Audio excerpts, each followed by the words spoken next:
Hi, and welcome to my channel. C'est Carlos PC 747.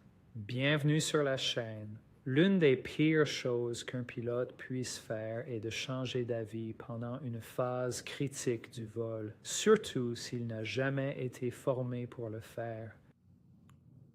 J'ai donné plus de 5000 œuvres d'instruction de vol au fil des ans, et s'il y a une leçon qui ne change jamais, c'est celle-ci. Les moments critiques exigent de l'engagement. Prenons les atterrissages, par exemple. Les remises de gaz lors des tentatives d'atterrissage sont normales. Mais elles sont entraînées et planifiées et elles sont presque toujours effectuées avant le toucher des roues. Chaque fois, après un atterrissage vraiment mauvais d'un avion de ligne, une remise de casse est initiée. Elles réussissent parce qu'elles sont effectuées immédiatement. Nous parlons de quelques secondes seulement après l'atterrissage. Nous ne parlons pas d'un avion qui est resté au sol pendant une période prolongée.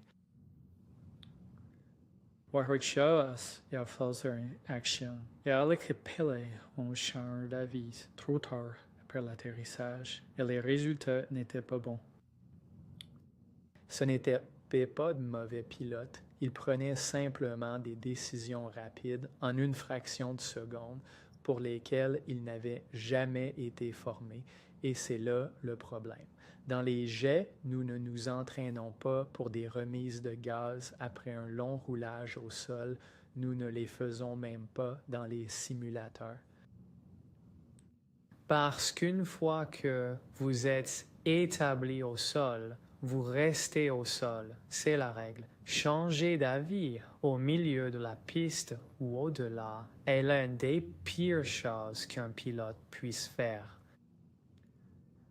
Et c'est exactement ce qui s'est passé dans l'accident que je vais vous raconter maintenant. Cela s'est produit dans un Hawker Whitsense. Il y a un avion que je connais bien car j'ai plus de 3000 heures de vol sur des avions Hawker en tant que commandant de bord. Voici une photo de moi dans un Hawker Whitsense. J'ai piloté des Hawkers pendant plus d'une décennie. En raison de la perte de vies humaines, cela est devenu une enquête majeure pour le NTSB, dont il n'en mène en moyenne que 2 à 7 par an sur environ 1600 enquêtes annuelles. Je vais lire directement du rapport du NTSB. Le 31 juillet 2008, vers 9h45, heure avancée du centre, le vol East Coast Jets 81, un Hawker Beechcraft 125-800A, novembre 818, Mike Victor, s'est écrasé en tentant de faire une remise de gaz après avoir atterri sur la piste 30 à l'aéroport régional d'Owatonna à Owatonna, Minnesota. Damper.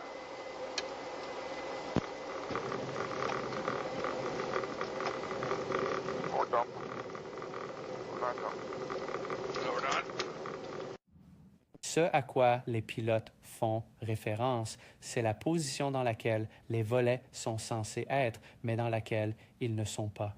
Voici à quoi ressemble le levage. La manette de frein aérodynamique entourée en rouge ci-dessus sert à la fois de frein de vitesse en vol et de manette de levage avec volet complet après l'atterrissage.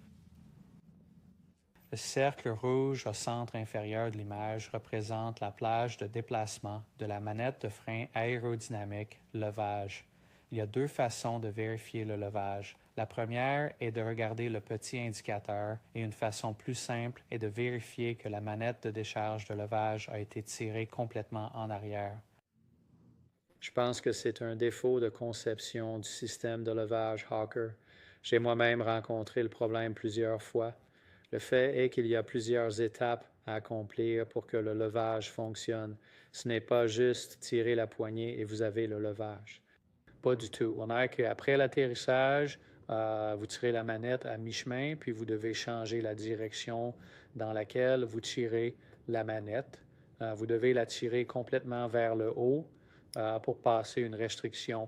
Et une fois que c'est fait, vous pouvez tirer la manette jusqu'à la position de levage. Or Attends. On attend. Load on. Le biais d'attente est la raison pour laquelle le copilote a d'abord dit « nous sommes largués », alors qu'en fait, les volets n'étaient pas en position larguée. Ensuite, il a dû informer le capitaine. On attend. Load on.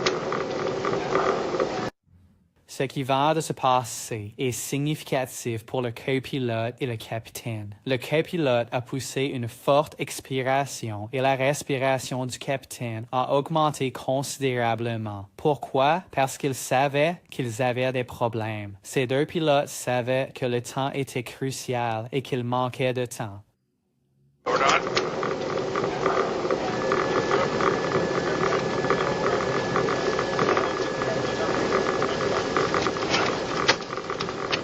L'analyse du spectre sonore de ce dernier extrait a montré que le capitaine avait en fait rétracté le dispositif de freinage aérodynamique après l'avoir déployé bien trop tard après l'atterrissage.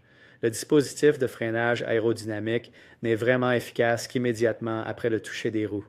Si vous le déployez plusieurs secondes après l'atterrissage, il ne sera pas aussi efficace. Load on.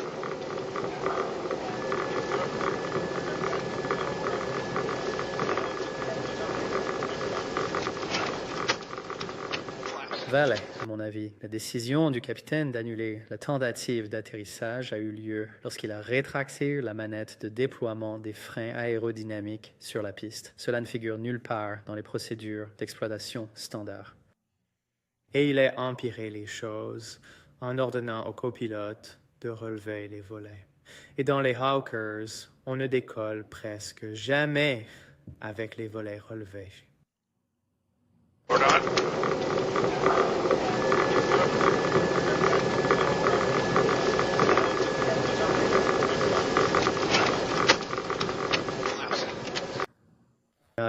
Mais la chose la plus significative est que le capitaine allait tenter une remise de gaz après que le déploiement du lift dump ait été effectué. Ce n'est pas quelque chose pour lequel il s'entraîne. Ce n'est pas quelque chose pour lequel je m'entraîne. Ce n'est pas quelque chose pour lequel les pilotes de Hawker s'entraînent.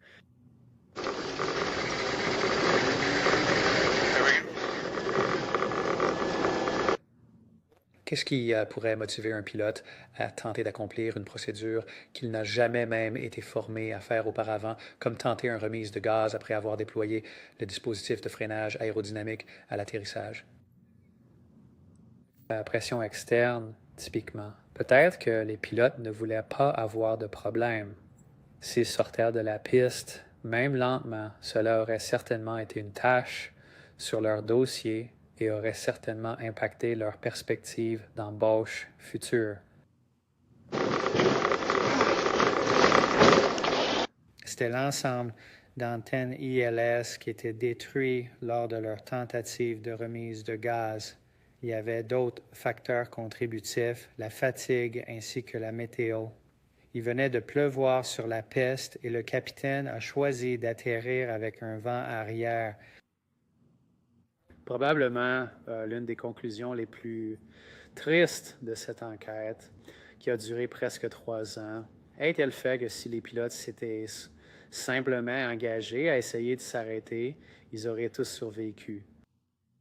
L'avion aurait quitté la piste, bien que lentement, à une vitesse comprise entre 27 et 38 nœuds, et il aurait roulé dans une zone de sécurité au-delà de la fin de la piste, et ils auraient tous été en sécurité. L'analyse a montré qu'ils ont atterri à 1400 pieds sur une piste mouillée de 5500 pieds, ce qui, à mon avis, avec un vent arrière, était trop loin pour toucher le sol.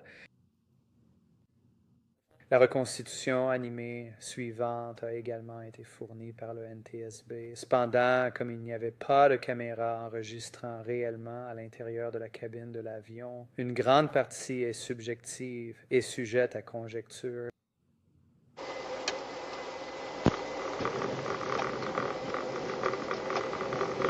On attend.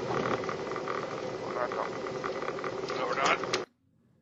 Il y a un dernier commentaire que j'aimerais faire concernant le système de déploiement des freins du Hawker que je pense être défectueux et la raison pour laquelle Je pense qu'il est défectueux et à cause des exigences en plusieurs étapes pour l'accomplir. Cela, combiné avec des facteurs humains, peut et a conduit à des catastrophes. Il n'y a pas un pilote de Hawker qui vole aujourd'hui, moi y compris, qui n'ait pas omis de déployer le système de freinage aérodynamique quand nous en avions besoin.